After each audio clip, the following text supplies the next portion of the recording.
Okay, if you remember the band Zebra, this is the video for you. So, Gary, you remember the band Zebra. I do. And actually, the reason I was actually going to do this video before, but the article that I found references where you're from. Yes, Long Island, New York. So we actually are doing this video because somebody, one of the guys that comments on our videos named Tim Jessel, actually suggested, we got a message from him that basically said, hey, do you remember the band Zebra? You should do a video on them. And it was so funny when I read it, I thought, duh.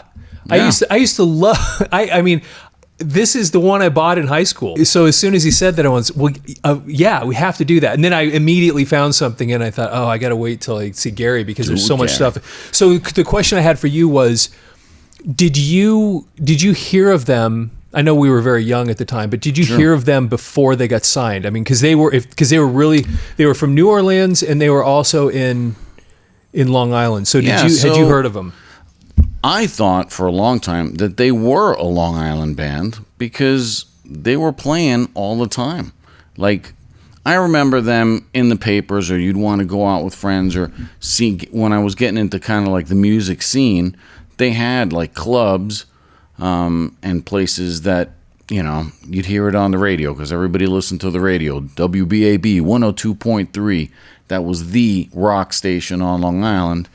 And people would, you know, they would tell you, come in concert at Hammerheads or at wherever, you know, at Zebra would be on there all the time. So naturally, I thought, these guys must be local. For a while there in the early 80s on Long Island, my recollection is that there were venues and like a circuit that you could go and do that Twisted Sister, Zebra, and some of these other bands were working it. So when this album came out, I mean, the hit song off of this was on the radio a lot. Mm-hmm. So my experience with them was much, much different than that because I was living in Denver. And I just remember hearing that there was this band called Zebra, and they were supposedly, what we heard was that they were a Led Zeppelin tribute band. Okay. That's the stuff I was hearing when I was a kid. You know, wherever, what would have been, this came out in 83, so I was 14-ish, you know, about that time. And so we heard that there was this band coming out that was called Zebra. There was a Led Zeppelin tribute band and played Led Zeppelin music. And then we heard the songs. And the first one was Tell Me What You Want. Yeah. Which is just, I have wasted my time. Oh my gosh. I remember his voice was so good. An amazing song. Yeah, and the acoustic guitar, it was so great. Just a great build up, a great song, well written, and I mean, he sings high enough so he can do a great Robert Plant. To me, I never saw the Led Zeppelin connection, but you know, to me, I always thought he sounded more like Geddy Lee than Robert Plant. Yeah, because Robert Plant, I think what happened a lot of times when people would say the next Led Zeppelin, a lot of times it was because you'd hear a band that had a guy that was singing really high, and then you'd just say Led Zeppelin. Yeah. And so it kind of, these things would capture that idea. But to your point, Led Zeppelin, or Robert Plant didn't have that really high, clean voice like Geddy Lee. No. Robert Plant had different. More, there was more grind to it. Yeah. It was more like, it's like his soul was coming out, you know?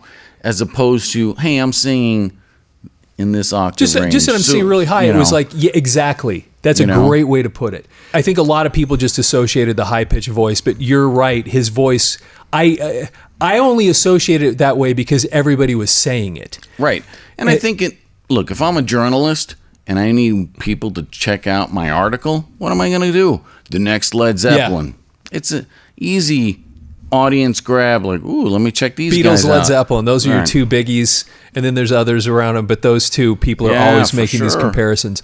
So that tune, Tell Me What You Want, I hear that, and instantly you just think, it was recorded so well. The acoustic guitar, because Randy Jackson, the singer guitar player, right, and I think he wrote most of this stuff, he starts playing that, and his voice is so pure and it's so good, and then to your point, it does that build up where he sings "Tell Me What You Want," sings that, and then one of the things they do in that second verse that is an underutilized tool after they build it up, one of the things you have to do in a song like that is you don't want to bring it all the way back down.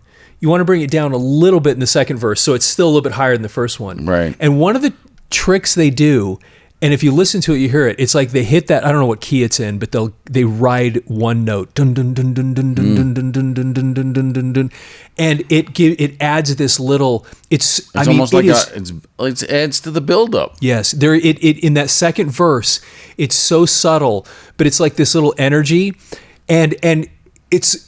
There's something about it that you're when they get to that second chorus, man, you are ready for it to go boom. Oh, it is. It's a big. I mean, I see what you're saying. It's so great. You know, not too long ago, I was making a Spotify playlist, and we were talking about that earlier before we were recording, and I said, "Oh, tell me what you want." Came on as like a suggested song for the playlist I was putting together. So I put it on there, and I listened to it. You know, I got my headphones on. I'm just like, whoa. This song threw me back to my teens on Long Island, and I'm just like, and I had to like stop because it was such a cool song. Like you saying, just the build up, it's like a tension, right? Yes, exactly. It's like you're feeling it, and then it's like it backs off, right? And then the second time, it's almost like a little bit more. Yep. And it just is such a well-written song. Yeah. And it just captures like the clean acoustic that you mentioned, the build up, you know, everything about the song is just, it's a great rock song, no doubt about it. Totally. And then, and they were a 3-piece band going through these lists, or the songs. One More Chance, it's funny. I actually remember that tune. It was actually a really, really cool tune. The one that threw me when I first heard this album was Slow Down, because when I saw the name, I'm immediately going, is that old like 50s? And it was. Yeah.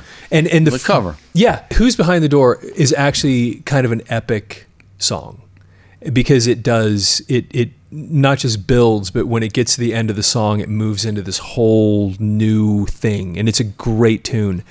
And I'm embarrassed to tell you, I could probably recognize those songs if I put it on side 2. But right this second, I don't remember any of them. No, I don't. It either. was this first side, especially those two songs were so powerful. What a great bookend, right? Your first song, last song, are you just awesome. And I'm sure because of that, I turned it over and played it a few times. But there was nothing. It didn't, for whatever reason, I just don't really remember much about it. And let's take a look on the inside before we read this article and see what they put here. So it's all just lyrics. And so music and lyrics, Tell Me What You Want, Randy Jackson. Let's see here. One More Chance, music and lyrics, Randy Jackson. And then here's the one. Where's the one we're looking for? Slow Down, Terry Williams. Yeah. So and Carl Perkins, Carl Lee Perkins.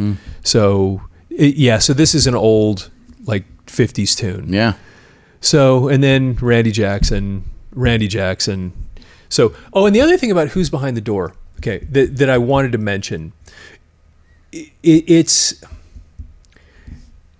one of the things that for me jumped out about it was it's almost my first memory of an acoustic 12-string guitar. We'd seen Jimmy Page play 12-string because he has that double neck and he'd play the 12-string all the time.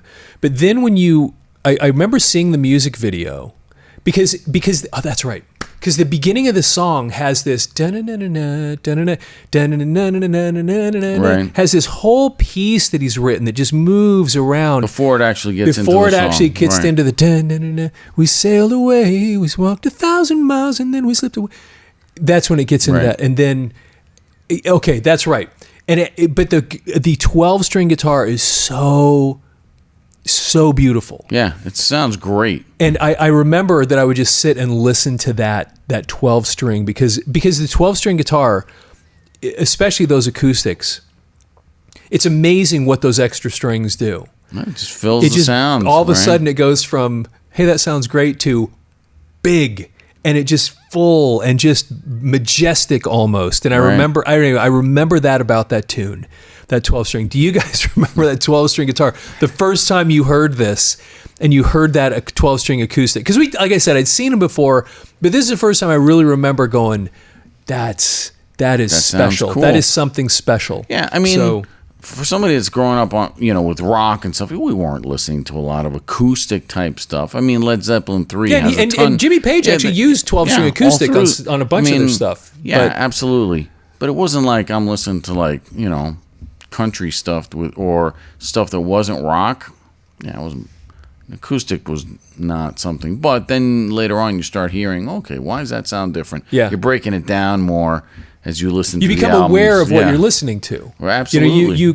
Because one of the things in Over the Hills and Far Away, he starts out with the 6-string. And then then the 12-string comes in. And when I'm first hearing that as 11 years old or whatever, I don't know. Cool. Yeah. You just hear it build, and then later you get older and you start going, oh, now. But like I said, this is the first time that I really remember going, that's a 12-string. Oh, because I saw the video, and as I recall, he's sitting on a hill or something, and he's just playing this thing, and the two guys are sitting with him, and I'm looking at that going, that's the coolest sound, and then and I've got one, and it's such a great sound. And then the other side again is all it is just more lyrics, more of the stuff, special their thanks debut and that album, kind of right? thing. I mean, how great is it that you have a band and you have a huge song off your debut album, Yeah, and two songs that actually ended up getting a lot of play. Who's Behind the Door had a music video, like I said, and I saw that thing at least on our local music video station, because we didn't have MTV when I was a kid. No, we had Channel 12 public access TV that would play music videos on Sunday morning or something, and I saw this video on that. I remember when we got cable. That was a game changer, man. We had I can't even remember how we got it, because we were freaking I'm not saying we were poor, but we were paycheck to paycheck, I'm sure. But then MTV. That was for me. It was all MTV. Cable meant I'm getting MTV. Yeah. There's nothing else I really cared about. I want my MTV. And all those ads. Yeah, I wanted my MTV. So when my parents, I don't know how they did it, probably on some payment plan or some crap. But dude, that was a game changer. When did you get cable? Yeah, that's TV. actually an interesting question. When did that finally happen? Because I don't think that the entire time till long after I left the house did my parents break down and actually get some sort of, which is kind of funny, because real quick, my dad was actually pretty on top of things. He'd show up. We had a microwave before anybody else had a microwave. As I recall. He showed up one day with a VCR. This thing must have weighed 150 pounds, and we were the first people I knew that had a VCR. But for whatever reason, that cable TV was we just know. Maybe there was something there's antennas on the top of that thing. We got TV. We're not paying more. We don't need more stuff. I don't know. I don't know what it was. Honestly, I think about it. I don't think we ever had a microwave at my parents' house, ever. No kidding. I don't think so at all.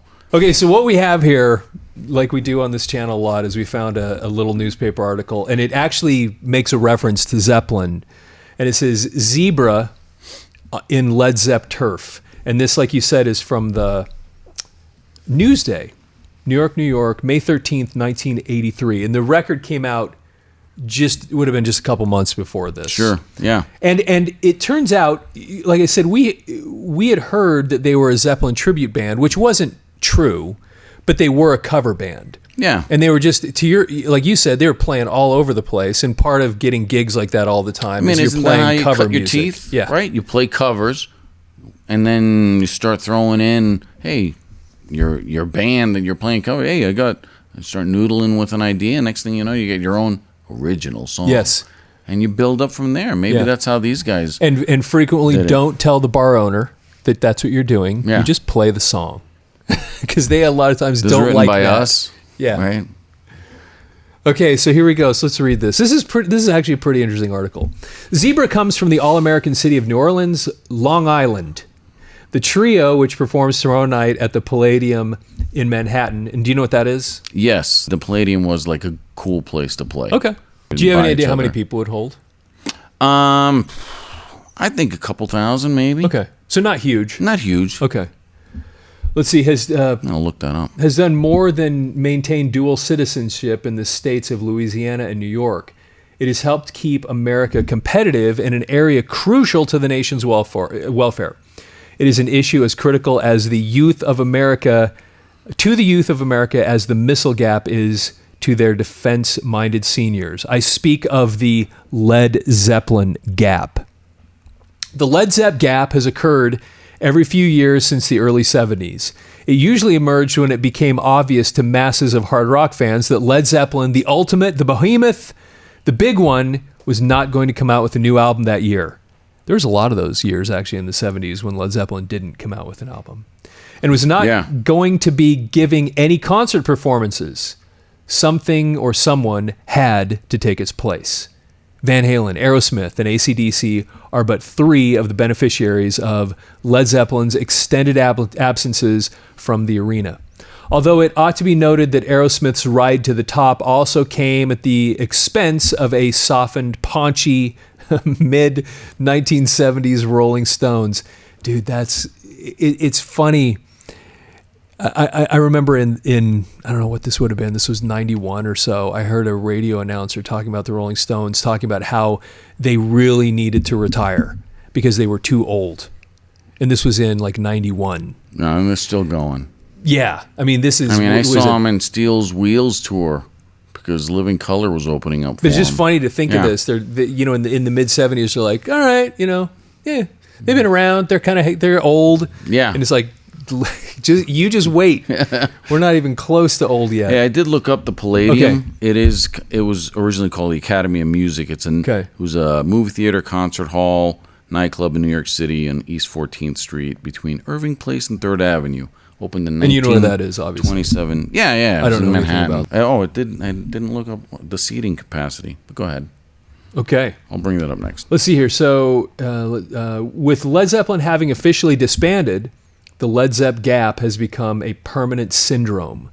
The last English band to fill the breach is Def Leppard, a capable band whose name comes close to being an anagram of the elder band's trademark. And people do make that comparison because you have the LEDDEF, both misspelled, and then you end up having this kind of this comparison. Although those two bands obviously have nothing to do with each other, but that's not their point here. Their point is you have this opening that Led Zeppelin leaves when they're not around. Who's going to fill the gap?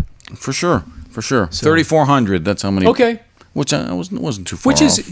and that's a respectable group of people. It's not a state, it's not an arena, but that's still a respectable crowd in a place like that. I'd love to be playing in front of 3,400 people, right? Yeah, for sure.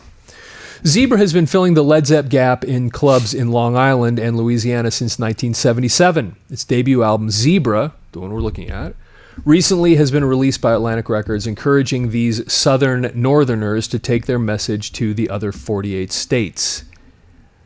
Let's see here. Zebra made its unheralded Long Island debut on New Year's Eve in the waning hours of 1976. Dude, 8 years before. That's what I'm talking about. You had some bands back then, they would play, that's tenacity, man. That's dedication to the craft. That you're hanging in there for 8 years for that debut record. Whew. Good for you, man. Yeah, that's pretty interesting. Let's see, quote, "We'd been playing in New Orleans for 2 years," guitarist, singer, and songwriter Randy Jackson said the other day. "We were doing really well, but we saw bands get as popular as they could get down there, and there was nowhere to go but down." Interesting. And that's in New Orleans. So in order to avoid burnout and to maximize their exposure, Jackson and bandmates Felix Hanneman and Guy Gelso, bassist and drums respectively, headed for New York. They played regularly at such regional clubs as Hammerheads. Which I mentioned. They were huge. You did mention that. Yeah. Okay. Yeah. That was a big venue. At the time, branches were located in Baldwin and Levittown. Then you have Chaucer's Ale House in Oakdale. You know what that is? I've heard of it. I know where Oakdale is also. Okay. And Mad Hatter in Stony Brook. That's the next one it says. Yeah, that was a big rock venue. Okay. Again, these are clubs. Yeah, right. Okay. We opened up for different groups: Twisted Sister, Rat Race Choir, Essence and the Good Rats. Nice. Twisted Sister, I know. Rat Race Choir, I think I heard of, but none of the other ones. Essence and the Good Rats. Okay. Anybody that knows that, yeah, actually, that'd be cool. That Chime would in. be really cool to hear if you have any idea what those are. Jackson said, that helped us out a lot playing in front of big crowds. But after 3 months, Zebra's money ran out and its members returned to New Orleans to regroup. After 2 months back home, they returned to Long Island for the summer. Quote, by the end of the summer, there was some kind of following. We didn't have to go back to New Orleans unless we wanted to, he said. Through the years, the band has shuttled back and forth between the two steady bases. During that time, Zebra has evolved from primarily a copy band to one more reliant on material composed by Jackson. Copy is a weird word. Cover band. Yeah, cover band. They're just playing. That's playing cool, cover though, tunes. that the guy touches on. And, dude, again, going back, you're 3 months not living with family and friends or at home. You're on the road for 3 months. Yeah, I mean, and just figuring it out. Yeah. Let's see, we always did a mixture, Jackson said. If the club owner didn't want to know about original material, we wouldn't even introduce the songs. And That's what you just said, yeah. But I mean, it's not like an original thought for it. That was just a thing. If the club owner didn't know that you had original music, you just don't bring it up. Yeah. Because they don't want that. No. They want stuff that's going to get people, moving and excited and stay and, This one's give 'em not money. by Led Zeppelin. Yes, exactly. This is the original material. We wouldn't even introduce the songs. We just play them. Cool. We'd still get a reaction from the crowd and know how it was going over. A lot of material went by the wayside. If the response wasn't too hot, we'd throw it out and keep the ones that seem to have gone over. That's actually really cool. Yeah. That he just puts it out there like They're just that. and they're experimenting with their music to see what kind of what sticks how and what people- doesn't. how people react to it. Yeah. Dude, I'm still blown away by the tenacity of them just cutting their teeth. That's awesome.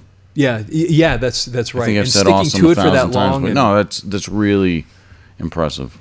Even though the band's repertoire grew, songs by other groups, especially the ubiquitous Led Zeppelin and the Moody Blues, which, That seems odd. yeah, well, when the one that I think of that would be similar to their style would be something like Tuesday Afternoon. But anyway, that's I would just an not. odd Yeah. one to put there. So let's see. I have a whole bunch of Moody Blues records. Yeah. I don't listen to them much. I just happen to have a lot of their stuff. I couldn't tell you much about the Moody Blues. They had- I can't even They say had it. they had some actually pretty cool stuff way back in the day. They were an interesting group. Let's see, remained the foundation of club sets until the last month or so. We were always playing for the people, Jackson said, until there was product. It seemed ridiculous to just to do your own songs. Until the day the record was released, we were doing copies. The next day, we weren't doing it anymore. I remember when I read this article and that part right there, that it's one of those moments where today you're this, tomorrow you're that.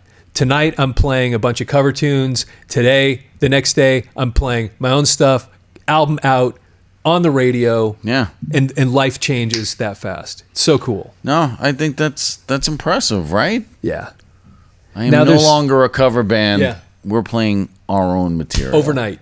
That's Albums out, no more of that stuff. Yeah. I love that. Support us. Go out to the record store and Well, yeah, buy the album. because I think that's something stepping away from music right now that everybody can relate to. I had a podcast I did called The Thick and Mystic Moment where I talked about that very thing because all of us have those. We have those moments where today I'm this and then it changes. It's the day you get married. It's the day you have your baby. It's all these things where your life just suddenly overnight it's just different. And the world you knew yesterday is gone forever. Yeah. And that's why when I read that I was like I can feel that thing. That's a that great so many of us experience. piece, right? To say if you're a musician, especially back in those days, the way you got your music out, right, is I have this. Yeah. I have an album out. Yeah.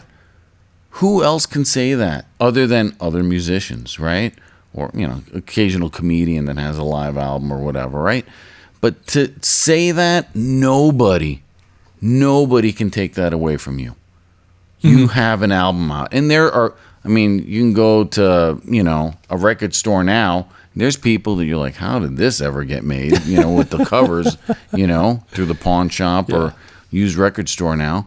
But Randy Jackson or any of the three guys can say, I put out an album. That their kids, family members, whatever, that I made it. Yeah, there's something cool about that. And to have it associated with... just any album. They were on Atlantic Records. That's a big deal. Associated with a big label, too. So, that is really cool. And it's cool that he puts it like that. Today we're this. I was playing covers yesterday. Yeah. In March of 83, I am no longer playing covers. I'm tired of that. After I'm playing my stuff. Years and years, right? And then overnight. That's what I mean. There's something about that. You get to that moment and where you your life shifts. Turn the page. I love that, reading that. So that is really cool. Let's see here. The album Zebra certainly shows the effects of spending years learning to play every song on every Led Zeppelin album. Many of the songs, such as Tell Me What You Want and One More Chance, utilize a favorite Led Zeppelin technique, beginning a song as a slow, you were talking about this, beguiling ballad before gradually accelerating into a hysterical rave-up finale. Zebra adds a few tricks of its own to the formula, though. The chord changes are often inventive. Just when you think you've heard it before, Jackson and company will toss in an unexpected chord change or vary the rhythmic cadence the way a quarterback will call a change of play at the line of scrimmage. And a great example of that is is Who's Behind the Door. Sure. Has that kind of, it takes you on a bit of a journey. Jackson's high-pitched singing occasionally makes one think of what Robert Plant would sound like after after inhaling nitrous oxide. But it's not an unappealing sound. That's pretty funny because back to that whole thing, it doesn't sound like Robert Plant. It only sounds like Robert Plant in the sense that it's got that high pitched thing, but it does not sound like Robert Plant. It's great.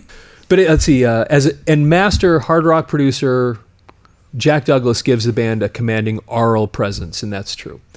A weak area is lyrics. Most of the words and images sound as if they could have come from the Ozzy Osbourne school of cosmic madness. Quote, as I said before, contains a segment that goes, as I said before, I don't want no more, and I can't complain because my mind's insane. Another song, Who's Behind the Door, begins, we sailed away, we walked 2,000 miles, and then we slipped away. Now, I like that line. I have no problem with it. Because it sounds like it doesn't sound like he was trying to rhyme by using the same word, because it sounds like he says we sailed away, and then it's almost like he's emphasizing it by like, let me explain how we sailed away. I could see it like that. I actually liked that line a lot, the way he sings it. We sailed away, we walked 1,000 miles, and then we slipped away. Oh my gosh, I actually really like that. And then he goes, he explains, Earth to Randy, let's try to find a more inventive rhyme for away than away, okay?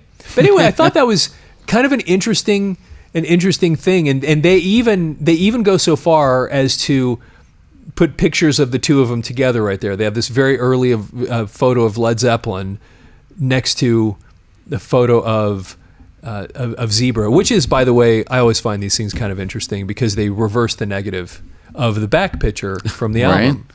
And why do they do that? I don't get that. Because sometimes the real giveaway on these pictures is when a right-handed guitarist is suddenly playing left-handed. Yeah, that's a dead giveaway for sure.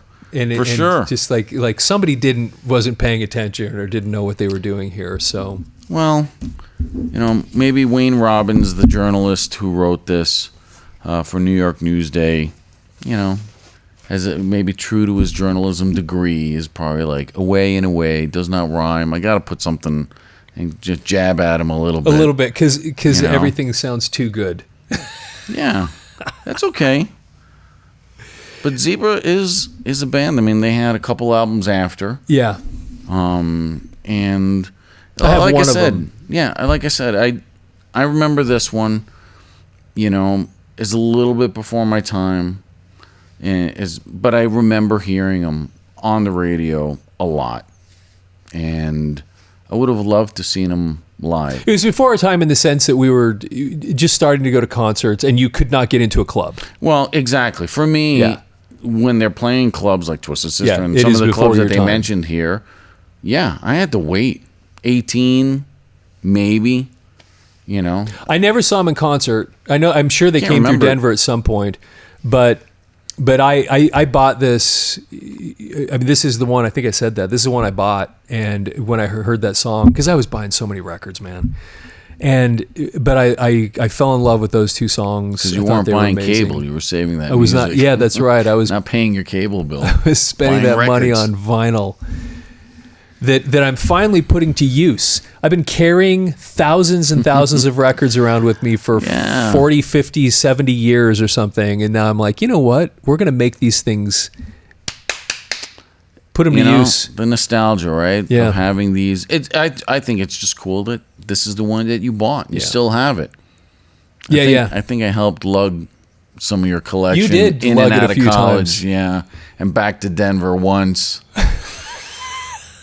Road trip memories. Yeah, that's the truth. But, you know, like I said, Zebra's a band I remember. I always thought the name Zebra, I was kind of, in my teens, I thought zebra stripes were like the coolest thing ever. I think I had a zebra stripe bandana or two that you'd wear kind of almost as like a belt. I know that sounds ridiculous. I couldn't get a bandana around my waistline right now if I tried. Maybe even two. But just saying, fact of the matter is I always thought that the name, the zebra and all that was really, really kind of interesting. I swear I always thought they were from Long Island. So Well, they kind of were. I mean, yeah, they were definitely making cut that a their home teeth. base. That was a But, home base for him. I didn't know the difference. And again, and thank you, Tim Jessel, for making the recommendation to do this Absolutely. record. And the reason, and we would have done it, I was going to do it a couple days ago, and then when I started doing the research, and I was like, this is all Long Island. I have to wait till thank you very one of our much. days Thank that you. we're filming to get you when you could be here in the it does. studio where It we could talk definitely about it. definitely has So- that nostalgia throwback. And I know, I mean, is there a greater feeling than that nostalgia? Like, it is so, it has that emotional trigger that I know when we did the Monsters of Rock video, how many of you commented and were just like, Oh my gosh, yeah. I was there. Oh, I went to that tour. I mean, you know, I saw Cinderella. I saw Dokken. You know, I love the passion from everybody that shares in these experiences. And if you saw Zebra live back in the 80s on Long Island, that's awesome. Yeah, we definitely want to hear I about would that. have loved to have gone, but I was too young and not savvy enough to get a fake ID or something and go in. Yeah, so if you saw them in concert on Long Island or if you saw them in concert ever, we'd love to hear about that. For sure. And also if you owned this, and we had those two songs that were kind of like hits, but there was a lot of stuff on here. And if there's other, I can barely remember side two, but if there were other tracks that people need to listen to, make sure you put them down in the comments so other people can see what those are so we can go track them down, so to speak, and then listen to them. Because it's been interesting. I've actually, on this channel, I will bring up an album where and then they're like, and then somebody will comment going, no, you have to go listen Yeah. to whatever. And then I will, and I'll be like, oh, can't believe I missed that. You know, because other people have had different experiences than we have. Yeah, you know, I actually have appreciated some of the suggestions when we did the Peter Criss one. A lot of people were like, no, this is the best, you know. Yeah. And it was great kind of going back. Yeah. And not necessarily because you're going back and listening to it now so many years later, and sometimes you're like, oh, yeah, that was a really cool track, right? Mm-hmm. Or, I didn't like it then, and I still really don't like it. You know, whatever Yeah. whatever the feelings are. But it is nice to go down memory lane a little bit. And I know some of you have also commented about how we've been kind of triggering some of those memories and things. And it is kind of cool. And I'll go back and listen to side two here. The thing that's Just because. these are what's so interesting. I was telling my dad this a couple days ago, and we'll get this wrapped up, but we were talking about this channel and the fact this channel has been growing so fast. And what it was is it has nothing to do with like us. It's the fact that all of us have these in different parts of the world even. I mean, we got Right. people commenting from Argentina, from Europe. I mean, all over the place. And Brazil. I think somebody this morning was from Brazil. And it's that we have this, wherever we were, this was the same. Yeah. This album. So you're in Long Island. listening to this. I'm in Denver listening to the same thing. Yeah. And then we go see them in concert, and wherever you saw them, you saw the same guys. Right. And they were coming to us. And so then we all end up having a similar shared experience wherever we were on the planet. And then now today, it's this, now we're back looking at that shared experience that every one of us had wherever we happen to be. Right. So I had this experience in my house listening to this. Right. And there's a 500,000, if not a million or whatever people out there that had that same experience in their house listening to this album. So it's a cool thing because it's a connection that all of us have from a time, it's before. definitely a timestamp, and it puts you in a time and place. Yeah. It's like the musical time machine that kind of puts you in 1983, listening to the radio or hearing a song for the first time, or going to the record store and going, Zebra, I'll buy that. Oh man, that's a great song. Oh, this is a great album. I mean, it takes you back. And that period, that's pretty awesome. That period from like the late 60s through the early 90s, there was never anything like that before, and there will probably never be a period like that ever again, where we have these experiences. Yeah. And that's what makes shared this experience kind of worth talking about. So anyway, we'd love to hear your feedback. Zebra, if you saw them, what do you remember? Other tracks you remember, please share them so other people can see them and follow up on them. Please follow the channel if you're not following the channel already. Like the video. Love to get your comments. And with that, have yourself a fantastic day. I want my MTV, right?